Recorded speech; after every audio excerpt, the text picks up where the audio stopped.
মধ্যরাতে শেষ হয়েছে মা ইলিশ রক্ষা কার্যক্রম। চাঁদপুরের পদ্মা মেঘনায় শুরু হয়েছে জেলেদের বিচরণ। হরিণা ফেরিঘাট এলাকা থেকে এ বিষয়ে বিস্তারিত জানাতে সরাসরি যুক্ত হচ্ছেন প্রতিনিধি বিল্লাল ঠালি। ২২ দিন পর ইলিশ ধরা শুরু হয়েছে, জেলেদের প্রতিক্রিয়া কেমন দেখতে পাচ্ছেন জানাবেন। আমি সকাল থেকেই নদীর তীরবর্তী যে অস্থায়ী বাজারগুলো আছে সেখানটাতে ঘুরে দেখেছি, জেলেদের সাথে কথা বলেছি। তারা জানিয়েছেন যে প্রত্যাশা মতো তাদের কাঙ্ক্ষিত ইলিশ তাদের যারা ধরা পড়েনি, ইলিশ শূন্য অনেকটা বলছেন তারা। তারা নদীতে যে পরিমাণ মাছ পেয়েছেন তা বিক্রি করে তাদের দৈনন্দিন যে খরচ, সেই খরচের অর্ধেক টাকাও ওঠেনি বলে দাবি করছেন তারা। এছাড়াও ২২ দিন বন্ধ থাকার পর আজ দক্ষিণাঞ্চলের সবচাইতে বড় যে ইলিশ অবতরণ কেন্দ্র চাঁদপুর মাছঘাট, সেই মাছঘাটে ইলিশ ক্রয় বিক্রয় শুরু হয়েছে। আমি সকাল থেকেই এখানে ইলিশ নিয়ে এসেছেন বিভিন্ন জেলে এবং পাইকাররা। তবে ক্রেতা যারা আছেন তারা বলছেন যে এই যে ইলিশ পাইকার বা জেলেরা নিয়ে এসছে, এইগুলো মূলত নিষেধাজ্ঞার সময় যে ইলিশ আহরণ করেছে নদী থেকে, সেই ইলিশগুলি কিন্তু বর্তমান বাজারে আসছে বলে দাবি করছেন ক্রেতা যারা আছেন তারা।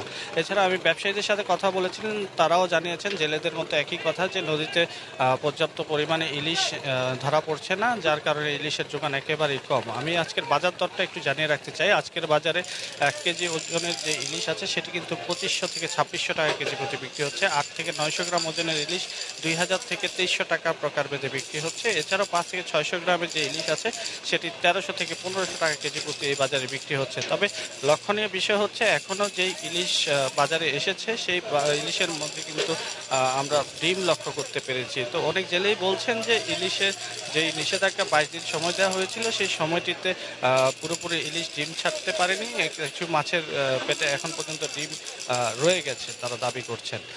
এছাড়াও এই অভিযানের সফলতা বিষয়ে জেলা প্রশাসন বা মৎস্য বিভাগ বলছে যে তারা শতভাগ সফল এই অভিযানের বিষয়ে। তারা জেলেদেরকে উদ্বুদ্ধ করতে পেরেছিলেন বিভিন্ন সচেতনমূলক কর্মসূচির মাধ্যমে, যার কারণে জেলেরা এবার নদীতে কম নেমেছে এবং তারা প্রত্যাশা করছেন যে আগামী মৌসুমে এই ইলিশের উৎপাদন আরও বৃদ্ধি পাবে।